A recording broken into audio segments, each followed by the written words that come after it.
Okay, all right, we're going live. Let's now do all the socials. Where's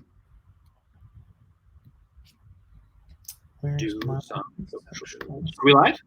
We're live. Sweet. Sweet. You should then be able to see it.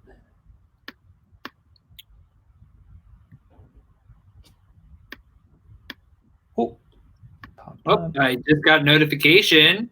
Oh, weird. All right, let's share this. Oh, it's gonna start playing. Do some Are we live? We're live. Sweet. Gotta stop that. There we go. I just muted myself. Yeah.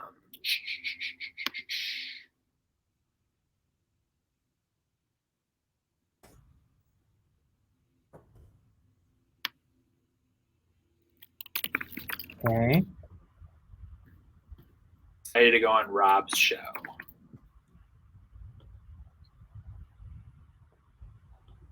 All right, I'm set. You set? No, I'm just sharing this. 1 second. For anyone who's joining us right now, this is the pre-show, the pre-chat, which is probably gonna be longer than the main chat. Yeah, we're just going through hair and makeup, right, Rob?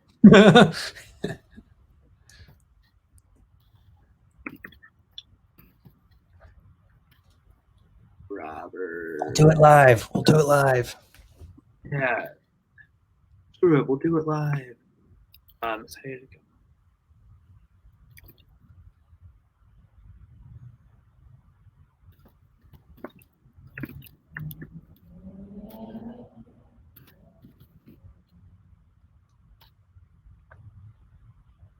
Sorry, folks.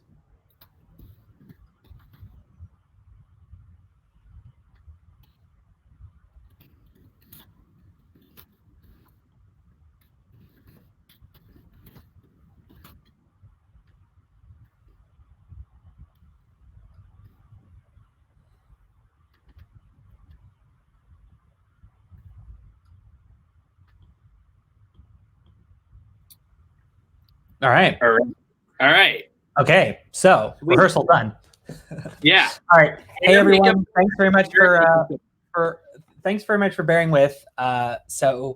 Please welcome Mike Gelb, host of the Consumer VC podcast, a podcast about all things consumer startups and fundraising for consumer-facing businesses. He happens to also be my younger and slightly less handsome brother. Welcome, Mike. Thanks very much for hopping on. Rob, thanks so much. A pleasure to be here. Pleasure to be here. So just to start off, before we get into why we're talking today, I'd like to get a brief overview of like what is the podcast. Tell us about that. What is the Consumer VC podcast about? Sure. So a little over a year ago now, I started the Consumer VC podcast. It's about venture capital and fundraising at the early stages for consumer-facing businesses. So it covers consumer technology. It also covers physical goods as well. And that includes on the physical goods side, CPG, consumer packaged goods. So I've been running it over for about a year now, and we've been released I think around like 70 or 80 episodes. It's really been a pleasure. I've had like amazing guests on, VCs and as well founders. And I guess the thesis behind it was really just trying to help folks learn more about fundraising. Cool, and I mean it's been awesome to see just separately just how well it's done and all the really cool guests and really interesting discussions that you've had. But I know that you're quite particular in terms of how you organize stuff. You have the podcast, you have other kind of elements that are a little bit more boutique that people can get involved with, but now you're running a summit. And so I'd love to understand, so the Consumer VC Summit, right? I'd love to understand, like, why did you decide to do the summit? How does running a podcast and hosting a podcast lead to you thinking that a summit might be a good thing to do? Sure. So I'll first start off just why I like the podcast medium. just as like a medium to, absorb information and learn about new things. I like it because you can, it's on demand. You can do it. You can listen to episodes anytime you want. You can do so while you're cooking. You can do so while you're doing other activities, watching television or just whatever you do while you're cleaning, whatever you like to do, or working. So I think that's pretty awesome about audio, as well, just as a format. But there's also some, on demand, there's also some things that I liked about other types of format that you can't get with a podcast. So since it's on demand, it's a benefit that you can listen anytime you want. However, there's no interaction, right? You're not able to interact.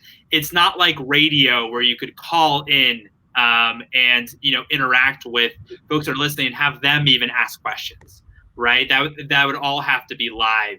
And so I wanted to build and I wanted to make so this kind of in my mind, and after talking with you as well, I know we've been talking about this for a few months because you are Mr. Summit Guru over there at Hey Summit, and we talked about this for a few months about what if we made an event and to bring people together that is something that the podcast can't offer, which is being interactive, right? Where people can actually ask questions or interact and meet other folks, whether that's founders meeting founders that are currently fundraising and building businesses, or just building business and not fundraising, and also where investors can meet one another and founders can meet investors and service providers as well.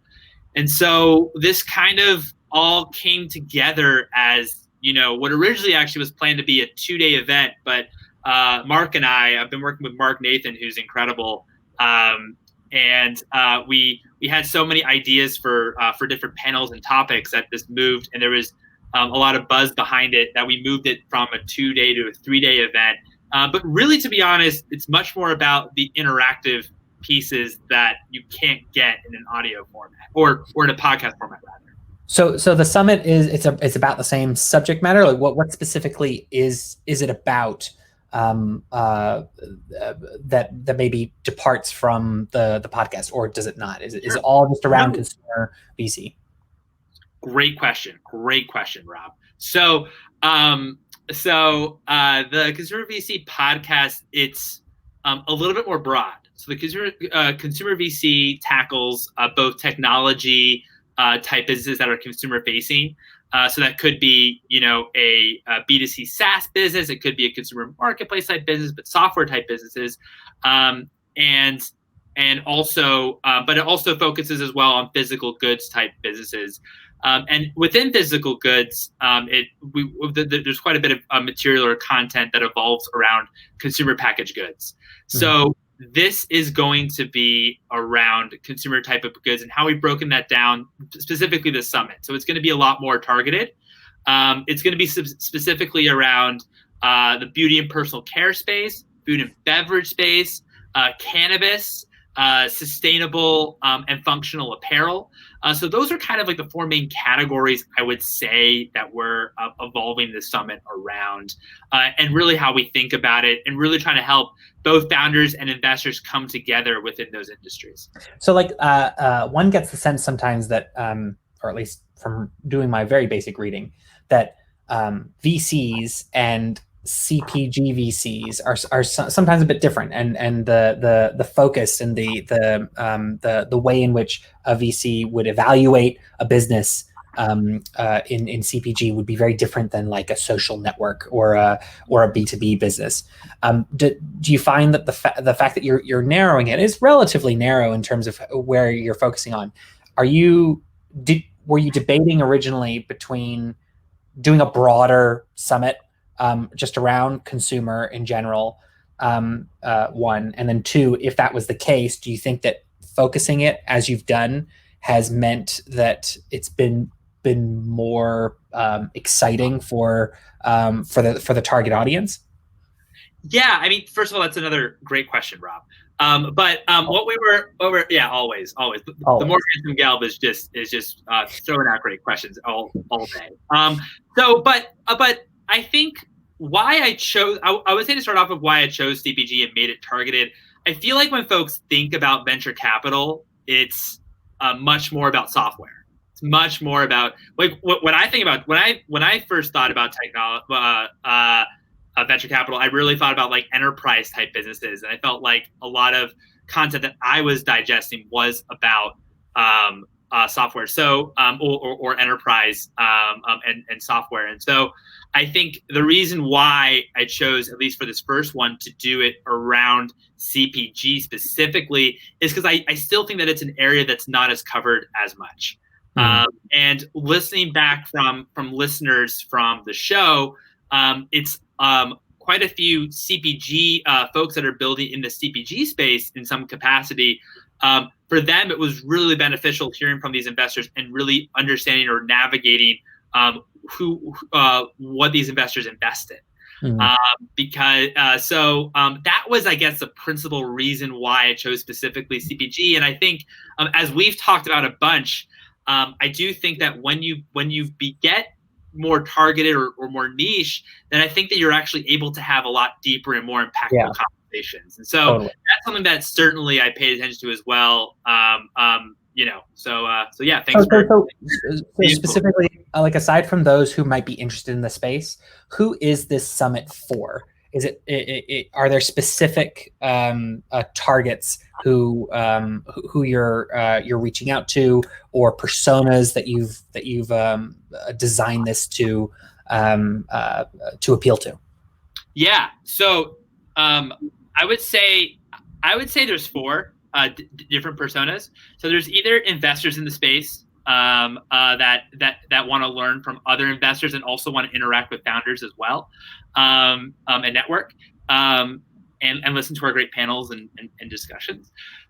Founders that want to learn much more about what they need to do, and what maybe metrics, for example, that investors look for, or how investors are thinking about brand. And so founders as well, for certainly, and as well for founders, as a bonus for them, we also have mentoring opportunities for them where it's relevant and where it fits with our investors that are mentors. They can get some like one-on-one feedback for them in terms of their business, and from an investor that would be relevant to them, that they invest in the space. So certainly we look for investors and founders. That's probably obvious. We also look at folks that are also enthusiasts, that really are just interested in the early stages of what are some of the trends that are going on in personal care and beauty, what's happening in food and beverage that's really that's been changing over the past 10 or 15 years, and that will continue to change. So I think it's enthusiasts, and as well as service providers, maybe understanding for them a little bit more of the landscape in terms of maybe for services that they could or should be offering these new exciting companies. So I would say it's a bit of those four categories. And when you do sign up and join us for it, we actually ask you which of those kind of four different categories that you might fall into, so that we can really understand and really try to actually build content that would be most appropriate for you and most helpful.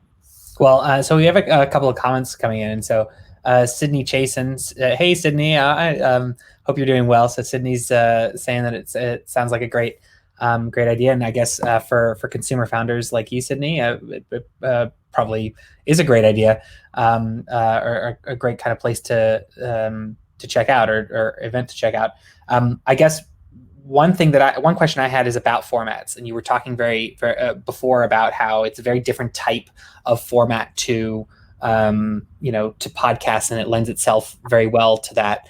But you're doing panel discussions, you're doing networking, you're doing like one-to-one mentoring sessions. Can you just like talk me through why did you think about these? I know that you spent a while thinking about what kinds of aspects you wanted to build. Why those, and what went into that thinking? Well, first I want to thank you, more handsome Gelb, because you also asked some great questions. Like when we were first doing this, when I was first thinking about this, and I think our WhatsApp conversation, just asking you, since you're the summit guru, as I've mentioned, but just different ideas, just like different ideas that you kind of pushed me to really challenge me in order to try to build what could be how we could deliver the most value. But I'd say how we broke it down is we wanted like a bit of panels. First of all, panels and talks, which I think are expected. Panels are going to be around. How I thought about it was panels are around different subjects or topics that I think people might find interesting. Like we have, like one example is one on how corporates think about innovation, about whether buying companies or building and incubating their own companies. Like really excited for that one, as well as the rest of them. But also, so stuff that are about innovation on a broad scale, but also specifically pertaining to specific industries. So we have another one, for example, on the beauty and personal care business specifically, one that's on the better for you food and beverage trend that's been happening over the past 15, 20 years, but seeing how that's going to evolve. We have some of the top investors in that space, part of that panel. But as well on the talk side, I thought of it more as case studies, to be honest. So like a case study that we have Helena from House that's doing a case study on House. That's going to be great.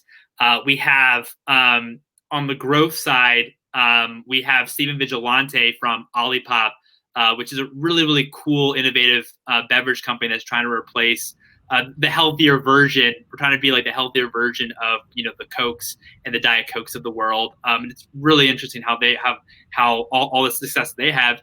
And Stephen's the head of growth for Olipop. So talking with him about how he thought about growth and how he's done it. I mean, Olipop has been really successful thus far on their journey. And so really thinking about more, though, as case studies for founders, if that makes sense. And also investors as well, what growth looks like in that realm too. So that's how we think of it in terms of the actual discussions and panels. How we thought about it in terms of like the networking opportunities. I know that like this is actually some of the things that I'm curious to kind of hear your thoughts about, because I know that this is how part of our discussion from last time. And then we also have like mentoring opportunities as well for founders specifically, because we also don't know how difficult it is when you don't have a network to actually be able to get some really, really good feedback from investors or just people in the space. So that's what our networking opportunity is for. It's for founders that are currently building, we're relevant, and be able to actually provide some interesting feedback. Yeah, I think that's a really good aspect, and I think a lot of times sometimes someone will make a summit, but it is just a set of panel discussions, and there's not really that opportunity for connection. And like both of us, I mean, like yes, absolutely, we come from very privileged backgrounds, but we didn't have contacts in the VC world. We didn't have contacts in the entrepreneurship space or the tech space at all.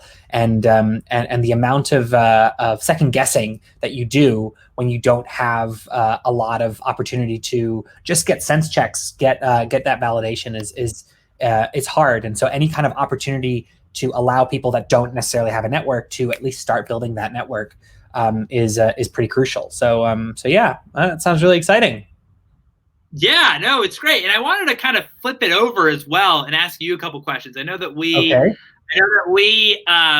talked about this like a few months ago, and we had a really great conversation in that really helped us plan this summit. But just for those that are also thinking about doing their summit or want to learn more, interaction, this is something that I think about as well. Online interaction is really difficult to do. And of course, you'll never replace the in-person interaction that you get at a summit. But what are some things that you've seen that's been really creative that other summits have done that you think is that has been really helpful? Yeah. I think there are a couple of different elements. One is trying to separate a platform from format. And I think that sometimes people are tempted. They want to use the latest and greatest fun tools because they're novel, and that's it.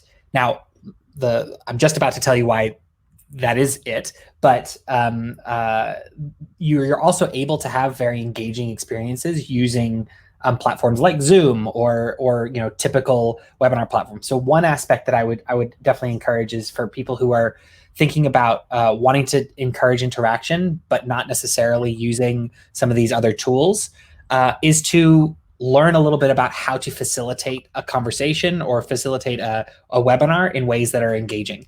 So starting at the very beginning for all speakers to start engaging with whoever's there live, asking them to write in the chat, asking them where they're from, asking them what they're doing, what their background is, why they come here, and like being okay with just staying quiet for a while, waiting for people to start writing in. It kind of forces people to be involved in the conversation. It also means that they're feeling a little bit more, more like they've been able to get access to you. The other thing that I would do is think about the asynchronicity as well. So yes, live is really important. We're live right now. People can comment right now, and we can look at those comments and address them. Cool. But also remember that a whole bunch of people, probably even more people, are going to be watching this afterwards. So maybe you get your speakers to come on afterwards and start engaging with the comments a day or so after. Maybe you'd have other sessions where you could have like office hours where speakers would be available for people to just pop in and ask questions. I know that you're thinking about actual more one-to-one interaction, but there are little ways that you can still use things like Zoom in ways that can be very interactive, but that still acknowledge that asynchronicity.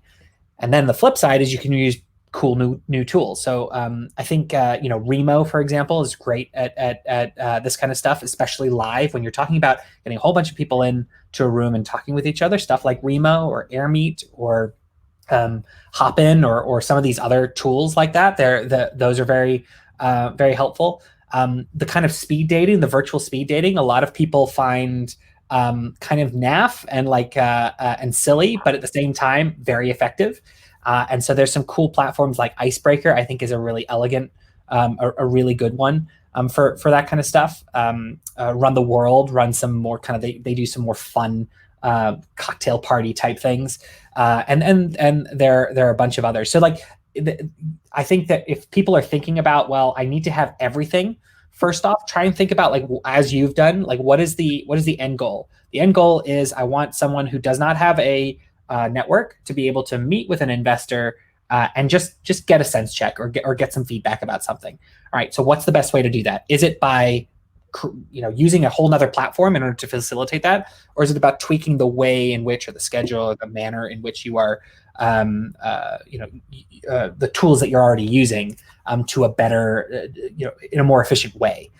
So yeah, does that make sense? Like, I think No, that there are multiple different ways to go about that. No, it makes sense. It really, I think that my takeaway from that is really actually diving in on the intent and how actually the intent and actually just thinking about, almost analyzing how you actually interact with people in some way. Totally. There's like psychology behind it. So and for people who are moving from the physical, event space or the in-person event space to like the virtual event space, I think that's a thing that people find very challenging. They think what I want is I want a virtual expo hall and I want a virtual stand, and for everybody to be able to virtually walk up to that stand and talk to the person just as they would in the real world. When actually those experiences online are not great. Like if anybody has gone to a really, really engaging expo hall where it has been packed full of people and they're feeling the same way as they felt in person, tell me what platform that is, because I don't think it exists yet. Instead, what we would argue you do is say, well, what is the point of that interaction in person?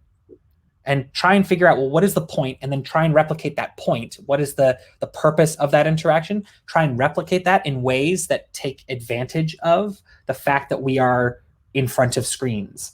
And I think that intent, as you say, is super important. And sometimes people they can't get their head out of just thinking about a skeuomorphic representation of what it is that they think they want. In the same way that, if you're thinking about venues, you could have a really amazing venue and you don't know how to use it, crappy event. You could have a crappy venue and you use it incredibly well, amazing event.